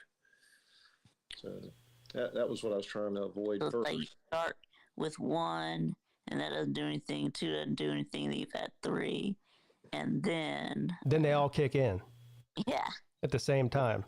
See, I did that when Tennille was here. They had these gummies, and I did one. I was like, oh, that's not that much. And so I did another one. That's not that much. So I did a third one, and then I was walking off the steps up here at the pool and fell flat out on the ground. And it was all I could do to get myself up off the ground. That's what I'm saying. And you're telling your son to do that. Well, I just didn't want to start smoking, but yeah, I understand what you're saying. They know the gummy thing is, delayed effect. So, but he's not doing that anymore either. So that's good. He's quit all that shit. But he had to try it. You know how they get. I had one really bad experience. This is a long time ago. This is probably about 20 years ago. This is before edibles were a thing, even, gummies or anything. It's like back then you still had to make brownies or cookies or something out of real weed. You know what I mean? Right. So I put I forget, it was a bunch. It was like a half ounce or an ounce of weed in this brownie mix. And me and my friend ate the brownies. Now I wasn't thinking, because we ate the brownies. We waited like 30 minutes, 45 minutes. Nothing happened. So we ate the rest of it. We ate the entire tray of brownies. And then, I forgot. My wife called me. She's like, did you remember you got to take the dog to the vet today? I'm like, oh, fuck, I just ate all these brownies. I got to take the dog to the vet now? Take the dog to the vet. So luckily the vet, so I go into I had this lab mix. She was like 60 pounds. And she was the sweetest dog, but she hated other dogs. Like anytime she saw another dog, she would attack them, like viciously. So I'm high. I'm like tripping balls high. That's how high I am. I walk into the dentist office. My dog sees another dog in there, and she gets out of she pulls and gets the leash, comes out of my hand. She's fighting with this other dog in the lobby of this fucking veterinary office. They're knocking down displays. There's shit everywhere all over the floor. And I'm just standing there fucking high as a kite. It's a nightmare. And you drove there. You had to drive back. Well, luckily it was in my neighborhood, so I didn't have to get out on the highway. I just had to drive in the neighborhood. Yeah, that's good. Yeah. Thank God. Yeah. No, Did they know you were high? I don't know. Okay. I mean, they probably did. Yeah. I mean, I there was something wrong with me. I'm sure they knew that. They probably thought I was just weird. Fucking weird you guy. already knew that. No. You were weird before you got high. Yeah. Is this Slim Shady Canes? Scott Kerr. Oh, Scott. Oh, I saw an S on the screen. I didn't notice it was you, Scott. It's good to hear How from you doing, Paul? I'm good, man. You doing all right? Yes, sir. Good. I'm doing all right. Keeping it between the ditches over there, I see. Oh, well, I'll try to. Absolutely. Mm-hmm. I was just going to say, you mentioned gummies. I think I told you my experience was, and this was recent, that I didn't know it was a gummy. It was infused THC tea that I drank. Yeah. The mushroom tea. No, it was THC tea. Okay, so the mushroom tea was something. 100 milligrams of it. And it was peach tea. Tasted awesome. And the wife and I decided to split it. Well, she didn't drink all of hers. And she said, well, here, just take the rest, which I did. And about 20 minutes later, I thought, oh, I'm high. I'm really high. I was cooking dinner. The wife comes in. She's like kicking up her damn leg up on the marble. Yeah, I'm high too. Look at me, like she's a damn rockette. and so I said, oh, man, I said, this is coming on a little too fast. And then the next thing I know, I'm just vertigo, can you get out of my damn chair? If I do go to my chair, all of a sudden I'm projectile vomiting. Oh, God. For 4 freaking hours. Good Lord. And I crawled upstairs to go to my bed. All right. Yes. And I said, never freaking again. Never again. Yeah. So which tea did you like better, the mushroom tea or the THC tea? Well, I love mushroom tea. I've had mushroom tea before, and the first time I had it, it made me. It was very hallucinogenic for me. The second time I've drank any kind of mushroom type tea, it's been more of just euphoric, laughing your ass off, that kind of thing. Yeah. Yeah, I think there are good qualities about mushrooms and mushroom tea and all that. Just you better know. Yeah, you got to know you're you got to taking. know what you're taking. Yeah, you got to know what you're taking, how much you're taking, what dose, and all that. And you have to be careful. But Right. So you never saw those soldier bunnies. no, that was you remember that, Vic? Yeah. No, that was the first time I did mushroom tea. Yes, So yes, I did. Those bunnies dressed in their Citadel uniforms. Damn. I will never forget that. That is so, I mean, it's just so empowering of an image that's ingrained in my head. And that's definitely from the mushroom tea. Yeah. That whole Vegas trip when Slim slipped me, I mean not Slim, Sir EJ slipped me that gummy, and I said, oh, I ate part of it, and then I said, oh, I'll just eat the rest of it. We got out of that hockey game, and everybody's scrambling to go here, go there, and I'm kind of in a trance, and I turn around and there ain't nobody around, and I'm like, where the fuck did they go? And then I'm like, where am I? I had to figure out where He's all the way on the other side of Vegas. I mean, he's all the way at the other end of the strip, right? So instead of calling a cab or an Uber to come bring him back to the hotel, he starts walking. We're talking. It would have taken him like 3 hours to walk back. Damn, Paul. We called him. We're like, "What are you doing?" I'm walking. He's like, well, all right, we'll see you tomorrow then. I mean, what the fuck, man? Call a cab. I was banned from Lyft, right? Because we had taken that trip, or we had called one, but we just took the taxi instead. And I called to tell them no, and they basically blocked my account, so I couldn't use my damn app to get a Lyft or anything. And I was like, what am I going to do? So I Yeah, there you go. Yeah, you can't. Yeah. Nobody cancels a lift. What about the time you got lost in Atlanta? Who'd you go to that game with when you got lost? Was that with? I think it was in Atlanta, right? Oh yeah. That was Raj and Jay were there. Oh yeah, Raj and Jay. Now listen to this group of people: Raj, Jay, and Hufferbilly Paul go out drinking and then go to a game together. Well, Paul goes missing after the game is over. Like at the stadium, Paul goes missing. That Raj and Jay can't find him, and they can't get in touch with him. Raj was so fucking mad. Didn't they find you like some alleyway, like sharing a 40-ounce malt liquor with a homeless guy or something? No, that was exaggerated. I was on the street. There's a side street near the stadium, and I finally got my phone to connect to them, and got them on the phone, and they were in the truck already. And I was like, okay, I'm on this street. And they said, all right, we're going to come take a turn down that street. Be standing there so you'll see us coming down. Well, hell, there were so many fucking cars and trucks that I couldn't even tell them from Adam. And finally I saw our truck. It looked like what might be Raj's. And I put my hand up and was waving. And sure enough, it was them. And they opened the door and I jumped in. And they were like, dude, what the fuck happened to you? I said, I was fucked up, man. I was drunk. Oh, dang, man. Yeah, when you get near blackout drunk, it's no fun. Yeah, it was crazy. Well, we were losing so damn bad. I needed more beer while I was at the game. It was really bad. I had my hand in my head. I mean, my head in my hands, shaking it. Going, God dang it. So that was that last year? Yeah, that was the first game of the year last year. Yeah. Yep. That started my excessive drinking watching that damn game. Yeah, he blames his heavy drinking on Clemson football. Well, there's a good reason for that. Lately, it's been mind-boggling. Losing to South Carolina is enough to make anybody drink. Scott, did you hear about this guy suing the NFL? No. This Colorado Buffaloes fan is suing the NFL for emotional pain because Shedeur Sanders dropped so far in the draft. He's suing him for $100 million.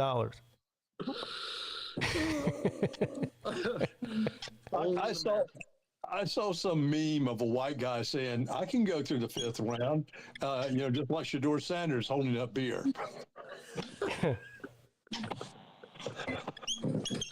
That's just so asinine and ridiculous.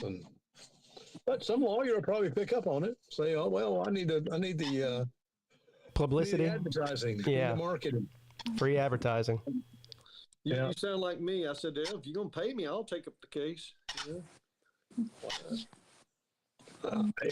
They won't find itself in court. That's just ridiculous. No. And I mean, is Shador still bitching about being a 5th round pick, or is that calmed down now? Yep. I don't know. I don't really pay attention to what he says. But No, neither am I. The thing that he needs to do is shut the fuck up and actually perform on the field, and that'll tell everybody what they need to know. Talking about it doesn't get it done, Shador. So I was listening to Tom Brady talk about. So he's working with Tom Brady. Tom Brady is sort of like his quarterback's coach now. Like, Yeah. So, and they were asking Tom Brady about it. He was like, he told him, he said, look, he said, forget about what happened and where you think you should have been drafted. You got to focus on where you are now. You're going to get your opportunity. If you're any good, then you'll go out there and do what you got to do. So just, That's what you gotta tell him. Yeah. I was drafted in the 6th round. Yeah, he was so- taken 199th overall. Brady was. Yeah, Brady wasn't anything. Take Brady, for example. Absolutely. He wasn't anything in college even. He was hardly known coming out of college. I mean, he proved everybody wrong on the field. That's what you do, I forget who was I think it might have been Robert Griffin I was listening to talk about Sanders, and he was like, yeah, they're trying to intentionally, make him fail just to prove a point because of Deion and this and that. And I'm thinking, there's not an NFL franchise out there at all. If they think you're an elite player, they'll play you. If you win games for them, that means a lot of money for them, all the coaches, everything. For the franchise. So I disagree with him that coaches around the NFL are intentionally trying to make Shador Sanders fail. I don't. They're much to the contrary. They would love to get a deal on him and have him be a wild success. That's what Cleveland's hoping, I think. Yeah. So, there's been bust in the NFL draft, and we've seen it where someone is considered, this ought to be the number 1 draft pick, and like Johnny Manziel again. I'm sorry to use him as an example again, but Manziel turned out to be a damn big bust, and so I think these coaches and the players, coaches, assistants, and all the personnel look through each one of these players and make a decision who they're going to get. And Shador probably was like, I'm maybe I'm wrong, but I think a lot of it had to do with his attitude, just the way he did play. He's a great, we know he's a very good player, but I think that's what brought him down a little bit. Yeah, his dad hurt him. It's amazing that it's taking. Well, part of it, he's lived in a little bubble, right? Under Daddy's bubble, yeah. That's right. His daddy created this bubble. He's never had to deal with reality, and the reality is going to be the test. If he doesn't show up on the field, then everything that people have said about him will be true. Prove them wrong. Well, I what I'm thinking too is that he's going to have, he's got Deion's blood in him. So is he going to be a bit of a show off? That's a great possibility. Yeah. But will he be his dad's an all-time great player. Will he be an all-time great? That's a big shadow to be behind there. Right. Yeah, you can be a show-off if you're a hell of a player. Absolutely. Yeah. And that was a different time, too. I mean, back when Deion was a show-off, there wasn't that many show-offs like him. He was one of a kind. Now the NFL is full of Deion Sanders wannabe type show-off people, I mean, and he was, at whatever position he played, he was normally the best one at it. Yeah. I mean, when he played corner for the Falcons, he was amazing. Look at the other. You remember what's his name? God, I can't. For some reason, I lose names a lot. But the guy that played for Denver Broncos, Elway. He could be a prima donna because he was good. I mean, he might have been a little standoffish, but he wasn't like a showboat. No, he was a prick. I don't think Elway was ever anything like that. No, but he dictated terms, is what I'm saying, about where he wanted to play, and he's not going to play if he's playing for this team. And you need to trade. He didn't want to go to Baltimore, right, at the time. So he got traded to Denver. No, it worked. Oh, he's such a crybaby. Well, hell, he had the bona fides to be a crybaby. Yeah. Yeah. Well, Eli did the same thing. Yep. He refused to go. I think it was to Seattle, wasn't it? Yep. Yeah. Yeah. Ended up with the Giants. Worked out. He won 2 Super Bowls. It was San Diego. Oh, San Diego. Yeah, it's out west.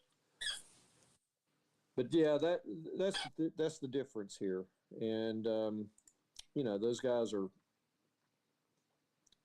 kind of. I look at it. There's different classifications of put up with bullshit. When you're an elite athlete and they know it, they're going to put up with bullshit. But Shedeur was held up by that bubble that his dad created, and mostly Travis Hunter. So they knew that. That's why he got. Travis wasn't such a show off either, but Travis is so talented. I mean, extremely talented. That He delivered. He was sure to go in the first round. Yeah, he delivered. He didn't throw his team under the bus every time something didn't go right either. Right. You start doing that in the NFL, and they quit blocking for your ass. They basically let you get taken out. Well, you got to look at the veteran players that have played for some time in the NFL, and I don't think they draw on that one bit. And yes, college and NFL ball is 2 totally different, football games because they are so damn quick and fast in the NFL. They're so much bigger in the NFL. But think about what happened with Carson Beck at Georgia. He got so much accolades and in the limelight and everything, and the offensive line didn't block like they did for Gunnar Thompson. Gunnar, they blocked for him when he came in. They totally changed the way they blocked. It was amazing, and you could tell the team was not. They just didn't like that prima donna son of a bitch, and that's what they looked at Carson Beck as being. Well, I think the thing that Carson shouldn't have done is bought that damn Lamborghini. Yep. I just thought, it's kind of a dick move, man. I don't think he bought it. NIL money. I think it was given. I don't think you should do that. I think wasn't it given to him? No, I think he was leasing that thing. Yeah, I think he was leasing it. Now he got rid of it. He was leasing it because he got NIL money. Oh. Yeah. I just figured Lamborghini, like the local Lamborghini dealership, did some kind of deal with him where they give him a car for advertisement. I don't know. Maybe you're right. Well, it might have been that way, but it was. I know it was a lease. I thought it got stolen. Did it get stolen in what, Miami? I think you're right, Vic. I think I heard that. Welcome to Miami, bitch. That's right. That's right. Exactly. Exactly. You're not in Georgia anymore. I will tell you this. I've got a friend who lives nearly maybe 2 blocks from the University of Miami. And he goes to the liquor store there nearby. And he said there are the most smoking hot women, that walk in there, Oh, yeah. Barely with any clothes on, all that shit. Oh, yeah. Because it's Miami. Yeah. South Florida's a different. It should be a different state, and it's by itself. It's a different fucking country. Yeah. Man. It really is. Down in Miami, I mean, it's so wealthy and forget making Canada the 51st state. We should make Miami the 51st state. That's exactly right. That's right. There's a reason why they made 51st state. Let's bring Cuba back. Made that TV show Miami Vice. It was definitely that kind of an ecosystem. There's talk about making that again. I don't know whether they're making it a movie or what. What, Miami Vice? Remake of Miami Vice. Well, they should call me to be an extra. I've got all the shirts. Yes, you do, Pete. Yes, you do. Magnum PI meets Miami. Yeah. Yeah. Hey, everyone has their own, style. That's your style, Pete. Good for you. Yeah. And you feel comfortable in them, It's like me with T-shirts. I'm a T-shirt guy, and the pants are normally like hiking pants. Hiking pants? Yeah, well, yes, to those that kind of walking around pants. Yeah. Cargo. I ain't got. I don't. I'm tired of wearing. I used to wear jeans, and then my nuts would be crushed, and I'm done with that. Done with crushed nuts. You know that I believe that someone that's a doctor that specializes in nut tucks should be in a lot of money right now, because all of the population's aging and all of us older guys need our nuts tucked. What, you got saggy ball syndrome? Well, every old man does. You'll see. Yeah. So why do you need them tucked? Well, they hang out the bottom of the shorts if they're too short. Paul, you need to get. Let me give you. Let me give you a little advice. Boxer briefs. Try boxer briefs. There you go. You actually wear underwear? Yeah, because boxer briefs. Because he doesn't want his nuts hanging out of his pants. My underwear anymore. No. I'll have to invest in some underwear, I guess. That's what I wear too. No, whatever. Is that what they're called? Boxer briefs? Yeah. Like like the spandex boxers, tight ones. Yeah. Yeah. Mine are. I wear Polo Ralph Lauren boxer briefs. They're the most comfortable underwear I've found in my life. They have those little air holes. Yeah, we got Aiden is here. Yeah, I see that. I got to end the show in about 10 minutes. So he should have came on earlier if he wanted to come on. Who was that? Caden. You know Caden.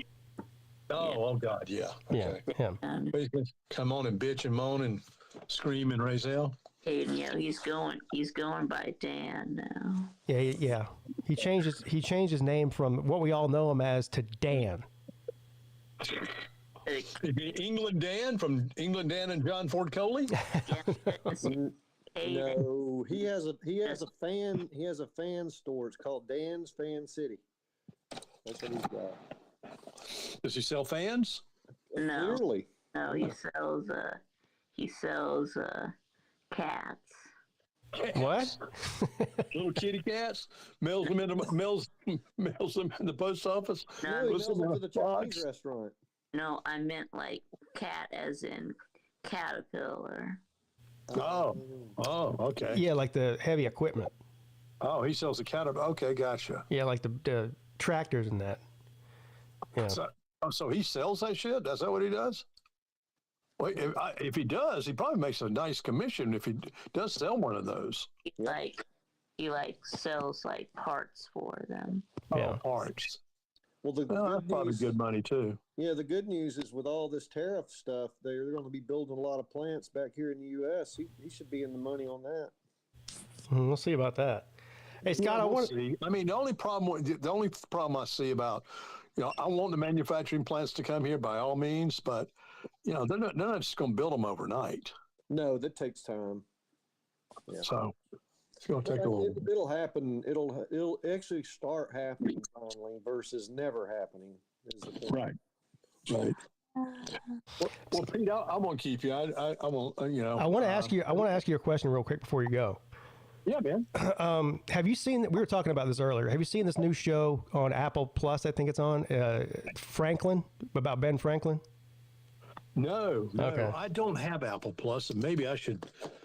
Maybe I should get it. I know. Then look. You've already got 12 streaming services. What's 13? That's right. That's exactly right. Why not? Is it good? It is. You remember that show John Adams that came out like 15 years ago? Oh yeah, I love John Adams. Yeah, so I've said like 5 or 6 times. Yeah. So I love it too. I sort of along those lines, except it's about Benjamin Franklin instead of John Adams, and it takes place in France whenever Benjamin Franklin was in France. But guess who's Benjamin Franklin? Who? Michael Douglas. Really? Yeah.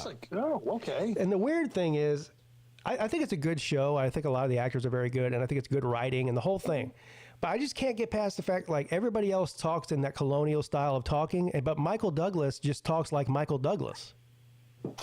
It's weird. Wow. Wow. I'm trying to believe that I it's. forgot who played Ben Franklin and John Adams, but that guy was real good too. Oh yeah, he was great. Yeah, he was really good. Yeah, I'll tell you two movies that are really good. Now, I might have mentioned them before, but I think I mentioned the movie Presence, which is about a ghost in a house and all that. It's really, really well done. Steven Soderbergh, the director. Another Steven Soderbergh, which I just watched last night, which is on Peacock. You can watch it on Peacock free. Black Bag, and that's Kate Blanchett, and I forget the British actor's name, but you'll pick up on him as soon as you see him. But spy movie, great spy movie. It's called Black Bag. Black Bag. All right, I'll watch that. Yeah, and if you do have Peacock, you can watch it on free. I'm pretty sure I do. I think I have everything that you have to pay for. Me too, brother. I mean, I have Paramount Plus, I have Peacock, I got Prime, I got Netflix. What the hell else do I have? MGM. I got HBO Max. Huh? MGM, you got that one? I do. I have MGM Plus. See? Yeah. Yep, only for one damn show called Rogue War Heroes. What I watched that for, and then but Paramount Plus has been pretty outstanding in the and all the stuff all the content they offer. Yeah, Paramount Plus is one of the better out of all of them.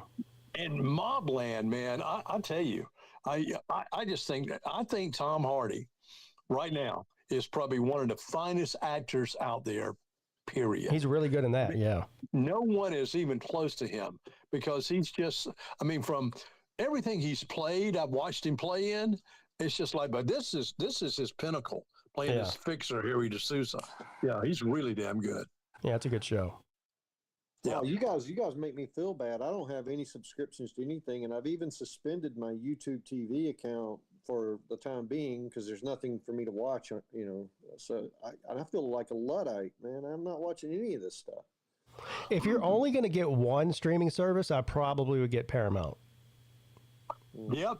I mean, Netflix has more shows than anybody, and they have some great ones too. But I think for like the best quality of shows right now, it's got to be Paramount. See, I use Netflix for the newer shows. I use Paramount for the newer shows. I use Prime sometimes for the new movies that are out, but I also use it for the old movies. I got on Steve McQueen kick this past week where I watched Tom Horn. Great Western. Well, I have my Paramount is through my Prime. I have Paramount, Apple Plus, and MGM Plus. Those are all under the Prime umbrella or whatever. So if you have to look at how much Apple Plus will cost, and may do that. I think it's $5. I think it's $5 or $6 a month if you have Prime. Yeah.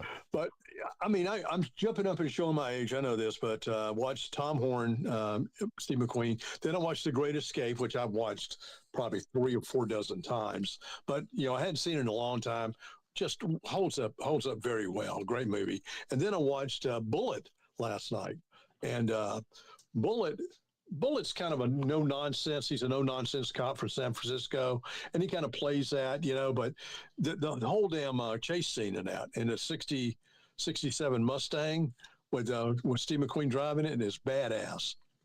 Oh, is that with the split window Mustang? Split window Mustang. Yeah. No, I don't think it's split window. Well, maybe. I think it is. Yeah. Okay. I think the Mustang they only made that 1 year of that split window, and I think that's the one that's in Bullet, if I'm not mistaken. Yeah, you might be right. But he did a lot of his stunts, and they said he was the driver in that movie too. So, and I don't know, Tom Horn, probably one of a Western that's probably so underrated. Such a damn good movie, a true story, the whole thing. So really well done. Hey, all right, brother. I got. Speaking of age, I got surgery tomorrow, but I got eye surgery, so hopefully I'll have two eyes again. Oh, hey, awesome! Just a quick question, Scott. What was Steve McQueen in The Great Escape? What was he escaping? I'm trying to remember the. What was his character? No, what was his escape? What were they escaping from? The Great Escape. The Germans. They were in a German war prison. That's right. Prison camp. Yep. Yeah. And they put all the worst of the worst in this new prison camp, said it would be inescapable. And they showed them that they were wrong. That's a true story, too. based on a true story. Cool. Yeah, I remember. Yeah, now it's coming back. Yeah, okay. I knew that it was some kind of a war time thing. I just couldn't remember. It was German. Okay. Cool. You know, Steve McQueen is like I will take no shit from nobody kind of an actor. Yeah. When you watch him in these, you just go, wow, man, he took no, you know, he'll ask something as far as a cop, and if they don't answer quick enough, he's already walking. Yeah. He's already moving. And he flashes his badge real damn fast. If he wants to use the phone at the airport, you know, and this is funny too. Okay, just real funny. It's 1968 when this movie was made. Steve McQueen says, go get the security guard from the airport at the San Francisco airport. There's only one damn security guard for the whole damn airport. That checks out. Not like that anymore, is it? Yep, sign of the times. All right, guys. Y'all have a great week. All right, see you later, Scott. Yeah, man. Thank you. Bye-bye. Well, Pete, we'll let you get off here and tend to business. Yes, I do have to go. Perfect timing. Take care. All right, see you later, Paul. All right. Oh, Vic. Yeah, what's up, Pete? What's up? So, are you doing Celine's show? Is he still in Italy?